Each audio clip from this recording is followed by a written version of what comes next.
Selamat malam Ibu, saya Meliani Christine Janji dengan nomor regis 22118099. Pada kesempatan ini saya akan mempresentasikan mata kuliah UAS Arsitektur Kota.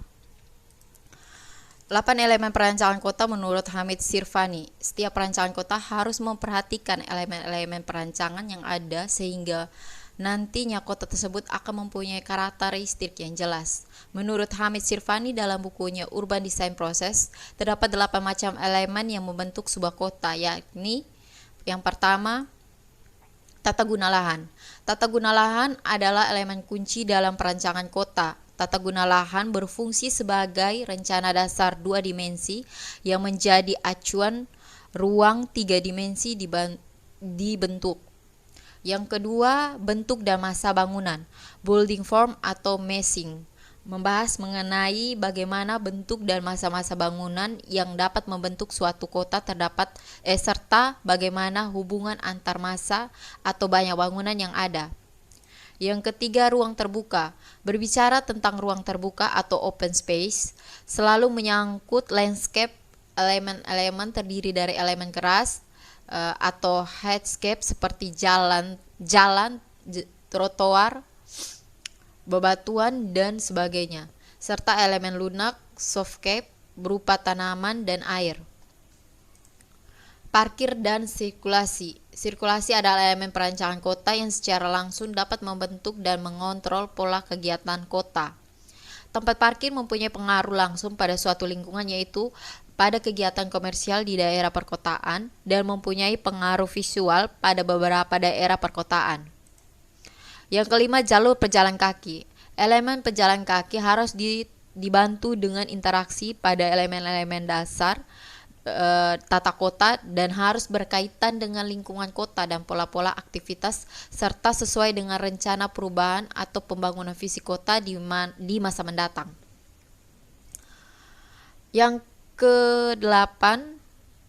keenam, pendukung aktivitas. Aktivitas pendukung adalah semua fungsi bangunan dan kegiatan yang mendukung ruang publik suatu kawasan kota, meliputi segala fungsi dan aktivitas yang memperkuat ruang terbuka publik karena aktivitas dan ruang fisik saling melengkapi satu sama lain. Yang ketujuh, preservasi. Preservasi dalam perancangan kota adalah perlindungan terhadap lingkungan tempat tinggal, permukiman, dan urban place seperti alun-alun, plaza, area perbelanjaan yang ada dan mempunyai ciri khas seperti halnya melindungi terhadap bangunan bersejarah. Penanda. Penanda yang dimaksud adalah penunjuk arah jalan, rambu lalu lintas, media iklan, dan berbagai bentuk penandaan lainnya. Sebagai contohnya, jika banyak terdapat penandaan dan tidak diatur peletakannya, maka akan dapat menutupi fasad bangunan di belakangnya. Dengan begitu, visual bangunan tersebut dapat terganggu. Namun, jika dilakukan dengan penataan dengan baik, ada kemungkinan penandaan tersebut dapat menambah keindahan visual bangunan di belakangnya. 5 elemen kota menurut Kevin Lynch.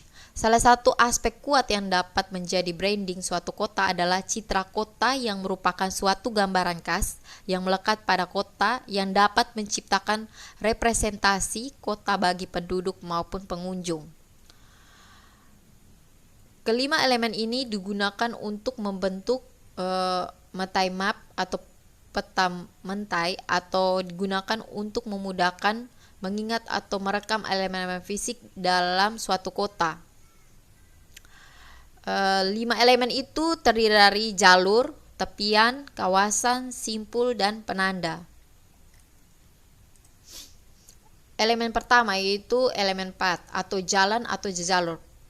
Path adalah jalur-jalur di mana pengamat biasanya bergerak dan melaluinya. Dapat berupa jalan raya, trotoar, jalan transit, kanal, atau jalur kereta api. Path atau jalan secara mudah dapat dikenali karena merupakan koridor linear yang dapat dirasakan oleh manusia pada saat berjalan mengamati kota. Elemen edges atau tepian. Edges adalah elemen linear yang tidak dapat digunakan atau dipertimbangkan sebagai pet atau pengamat. Edges adalah batas-batas antara dua wilayah, sela-sela linear dalam kontinuitas pantai, potongan jalur kereta api, tepian bangunan, dinding.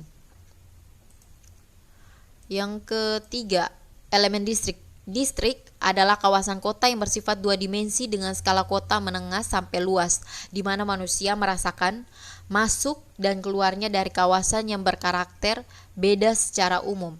Elemen ini adalah elemen kota yang paling mudah dikenali setelah jalur atau pens. Meskipun dalam pemahaman tiap individu bisa berbeda, distrik merupakan wilayah yang memiliki kesamaan atau homogen. Kesamaan tadi bisa berupa kesamaan karakter atau ciri bangunan secara fisik, fungsi wilayah, latar belakang secara dan sebagainya. Nodes itu elemen yang keempat atau simpul. Nodes adalah titik-titik, spot strategis dalam sebuah kota di mana pengamat bisa masuk dan yang merupakan fokus untuk dari mana dia berjalan. Nodes bisa merupakan persimpangan jalan, tempat break berhenti sejenak dari jalur, persilangan atau pertemuan, ruang terbuka atau titik perbedaan dari suatu bangunan ke bangunan lain. Yang kelima, elemen landmark atau penanda.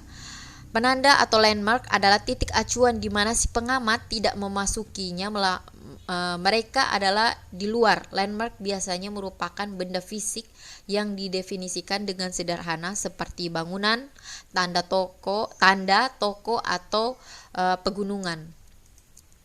Penjelasan soal preservasi di daerah Bundaran Tirosa. Preservasi dalam perencanaan kota adalah perlindungan terhadap lingkungan tempat tinggal atau pemukiman dan urban place seperti alun-alun, plaza, dan area perbelanjaan yang ada dan mempunyai ciri khas seperti halnya perlindungan terhadap bangunan bersejarah.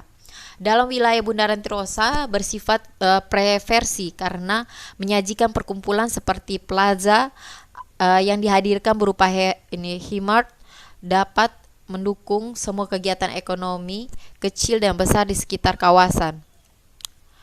Penjelasan soal preservasi daerah Bundaran Tirosa, kelebihan dan kekurangannya. Kelebihan di sini kawasan Bundaran Tirosa memiliki pusat perbelanjaan yang berfungsi sebagai plaza sehingga memenuhi salah satu bentuk preservasi. Yang kedua, kawasan ini melindungi patung Tirosa sebagai ikon dan dijaga untuk kedepannya yang juga merupakan peninggalan yang perlu dijaga, termaksud yang baru saja dilakukan pemerintahan Kota Kupang. Kekurangannya, kawasan ini pernah merubah struktur bangunan kantor PU yang merupakan peninggalan Kota Kupang dan kemudian dialihfungsikan.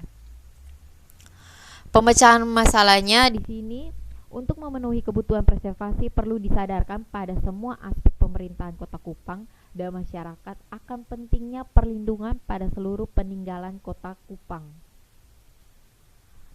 Sekian, terima kasih presentasi dari saya.